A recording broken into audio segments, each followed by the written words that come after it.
Last 3 ಡೇಸಿಂದ ದೀಪಾವಳಿನ ಎಲ್ಲರೂ ಮನೆಯಲ್ಲೂ celebration ಮಾಡ್ತಿದ್ದಾರೆ. ಬಟ್ ನಮ್ಮನೆ ಮಾತ್ರ ಇವತ್ತು ನಮಗೆ ದೀಪಾವಳಿ ಸೆಲೆಬ್ರೇಷನ್ ಇದೆ. ಅಮ್ಮ ಇವತ್ತು ಬೆಳಿಗ್ಗೆ ರಂಗೋಲಿ ಎಲ್ಲ ಹಾಕಿ ಅದಕ್ಕೆ ಒಂದಷ್ಟು ಚರುಕಲನ್ನ ಇಟ್ಟು ಅದ್ರ ಸುತ್ತ ದೀಪ ಇಟ್ಬಿಟ್ಟು ಹಬ್ಬನ ಸ್ಟಾರ್ಟ್ ಮಾಡಿಕೊಂಡ್ರು. ಹಾಗೆಯೇ ನಾನು ಹಾಲು ಕರೆದು ಡೈರಿಗೆ ಹಾಕಿ ಬರುವಾಗ ನಮ್ಮೂರೊಳಗಡೆ ನನಗೆ ಒಂದಷ್ಟು ಚರುಕಲುಗಳು ತುಂಬ ಚೆನ್ನಾಗಿ ಕಾಣಿಸ್ತಿದ್ವು. ಅದನ್ನು ನಾನು ನಿಮಗೂ ತೋರಿಸೋಣ ಅಂದ್ಬಿಟ್ಟು ಒಂದಷ್ಟು ವೀಡಿಯೋಗಳನ್ನ ಮಾಡಿಕೊಂಡೆ. ತುಂಬ ಚೆನ್ನಾಗಿ ಸೆಲೆಬ್ರೇಷನ್ನ ಮಾಡಿದರು. ಅದಂತೂ ನನಗೆ ತುಂಬ ಇಷ್ಟ ಆಯಿತು.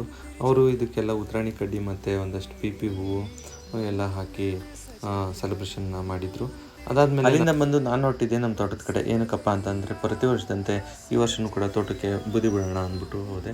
ಅಲ್ಲಿ ನಾನು ಬೂದಿ ಬಿಟ್ಬಿಟ್ಟು ಅಲ್ಲಿಂದ ಬರುವಾಗ ನಮ್ಮ ತೋಟದಲ್ಲೇ ಇದ್ದಂಥ ಈ ಮೊಟಣಿ ಹಬ್ಬನ ನಾನು ಎತ್ಕೊಂಡ್ಬಂದೆ. ಏನಕ್ಕಪ್ಪ ಅಂತ ಅಂದರೆ ಇದನ್ನು ನಾವು ದನಗಳಿಗೆ ಮತ್ತು ಮನೆ ಬಾಗಿಲಿಗೆಲ್ಲ ಇದನ್ನು ಕಟ್ಟೋದು ನಮ್ಮ ಸಂಪ್ರದಾಯ. ಹಾಗೆ ಅಲ್ಲಿಂದ ಬಂದು ನಮ್ಮ ದನಗಳು ಮತ್ತು ನಮ್ಮ ಕರುಗಳನ್ನ ತೊಳೆದ್ಬಿಟ್ಟು ಅದನ್ನು ರೆಡಿ ಮಾಡೋಣ ಅಂತ ಕೆಲಸನ ಸ್ಟಾರ್ಟ್ ಮಾಡಿಕೊಂಡೆ. ಅದಾದಮೇಲೆ ಅದಕ್ಕೆ ಕುಂಕುಮ ಮತ್ತು ತಗೊಂಬಂದಿದಂಥ ಮೊಟಣಿ ಹಬ್ಬನ ಕಟ್ಬಿಟ್ಟು ಕೊಂಬಿಗೆ ಎಣ್ಣೆ ಹಾಕ್ಬಿಟ್ಟು ಅವನ್ನ ರೆಡಿ ಮಾಡಿದೆ. ಈ ಕೆಲಸ ಮುಗಿಸ್ಕೊಂಡು ನಾನು ನನ್ನ ಗಾಡಿನ ಎತ್ಕೊಂಡು ನಾನು ಮತ್ತು ನನ್ನ ಗೆಳೆಯ ಇಬ್ಬರೂ ದೇವರಳ್ಳಿ ಕಡೆ ಹೊರಟ್ವಿ. ಇಲ್ಲಿ ನಡೆಯೋ ಹಬ್ಬನ ಮತ್ತು ಸ್ವಾಮಿ ಪೂಜೆನ ನಾನು ನೋಡಿ 10 ವರ್ಷದ ಮೇಲಾಗಿತ್ತು. ಹಾಗಾಗಿ ಈ ಇಯರ್ ನೋಡೋಣ ಅಂದ್ಬಿಟ್ಟು ಇಲ್ಲಿಗೆ ಬಂದ್ವಿ.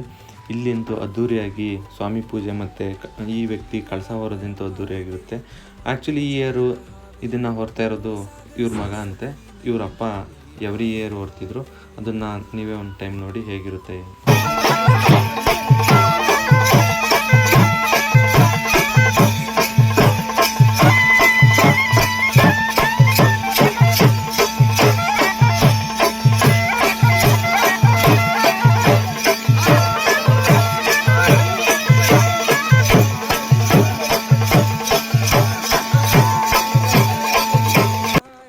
ನೋಡಿದ್ರಲ್ಲ ಹೇಗಿತ್ತು ಅಂತ.